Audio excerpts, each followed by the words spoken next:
گویا تو اسے دیکھ رہا ہے. تیسری سند حضرت ابو ذر غفاری رضی اللہ تعالیٰ عنہ، ان سے مروی حدیث ایک اور سند کے ساتھ انہوں نے فرمایا اوصانی خلیلی صلی اللہ علیہ وسلم ان اخشى اللہ کانی اراہ، اور فرمایا کہ مجھے میرے دوست میرے محبوب مصطفیٰ صلی اللہ علیہ وسلم نے یہ حکم دیا کہ ابو ذر تو اللہ کی خشیت اتنی پیدا کر کہ تیری کیفیت یہ ہو کہ تو اس کو دیکھ رہا ہے.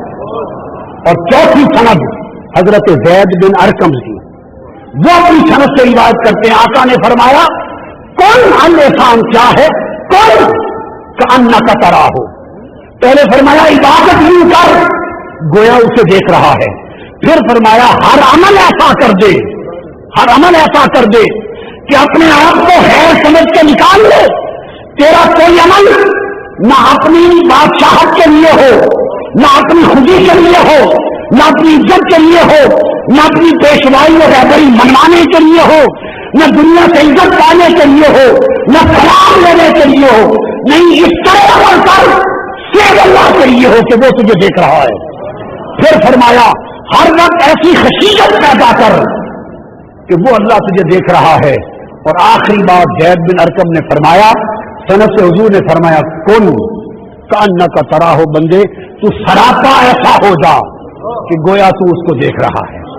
یہ صوفیاء اولیاء ان کا سراپا ظاہر باطن کا کل ایسا ہو جاتا ہے، ان کا ظاہر ان کا باطن ان کا اٹھنا بیٹھنا کلام ہر لمحہ یہ سارے کے سارے ایسے ہو جاتے ہیں جو لگتے ہیں کہ اپنے مولا کو تک رہے ہیں، اس کی نگاہ میں ہیں.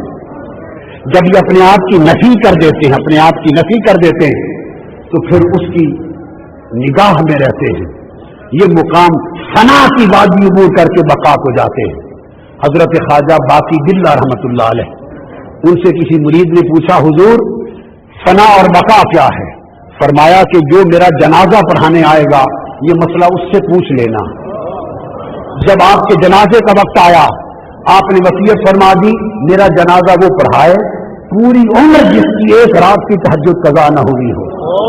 سب لوگ نگاہ اور سر جھکا کے کھڑے تھے، کسی کو جرأت نہیں ہو رہی تھی مصلی پر بڑھے. ایک نقاب پوش اہل اللہ آگے بڑھے، نماز مصلی پر کھڑے ہوئے نماز پڑھائی. رخصت ہونے لگے تو مرید دوڑا، دامن میں لپٹ کے کہنے لگا حضرت میرے شیخ نے فرمایا تھا جو میرا جنازہ پڑھائے اس سے ثنا بقا کا مسئلہ پوچھ لینا، یہ تو بتا جائیں کہ ثنا بقا کیا ہے. آپ نے چہرے سے نقاب الٹا تو خواجہ باقی باللہ خود تھے. فرمایا وہ جس کا جنازہ پڑا ہے وہ پڑا ہے، جو پڑھا کے جا رہا ہے یہ بقا ہے. دوستان محترم بات ختم کر رہا ہوں. حضور داتا گنج بخش سیدنا علی حجویری کی بات پر جب انسان اپنی ذات کی نفی کرتا ہے تو ارے جو فنا ہونے والا تھا اس کی تو نفی ہو گئی، جو فانی تھا اس کی تو نفی ہو گئی، اب جو بچا وہی باقی ہے، جو بچا وہی باقی ہے. پھر ساری مخلوق اس کے تابع ہو جاتی ہے. جب بندہ فانی نہیں رہتا تو ساری مخلوق جو فانی اس کے تابع ہو جاتی ہے، وہ راج کرتا ہے. 900 سال گزر گئے، بڑے لوگ مرے، اور ان وفات پانے والوں کو مردہ کہنے والے جو مرتا ہے مردہ ہو جاتا ہے، مگر 900 سال سے یہ مردہ نہ ہوئے. ہزاروں موتیں ان کی حیات کے قدموں میں قربان ہو گئی. وجہ یہ ہے کہ انہوں نے زندگی میں فنا کو فنا کر دیا تھا. حضور داتا گنج بخش سیدنا علی حجویری رضی اللہ تعالیٰ عنہ فرماتے ہیں کشف المحجوب میں حضرت شیخ ابو اسحاق ابراہیم کا واقعہ.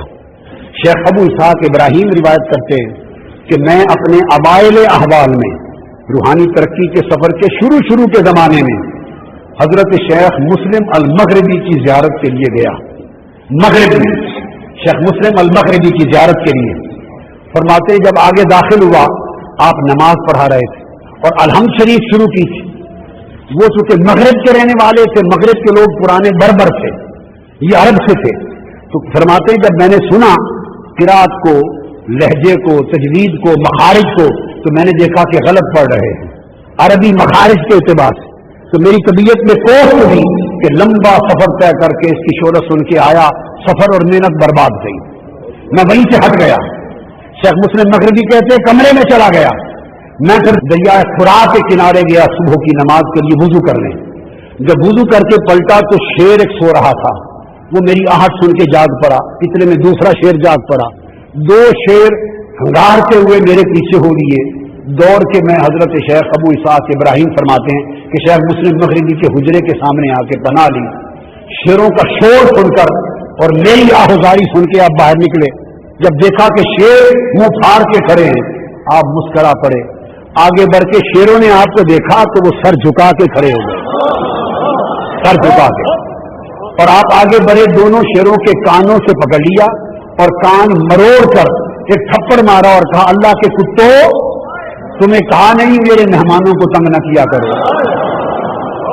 تو شیر سر نیچے جھکا کے دم دبا کے بھاگ گئے.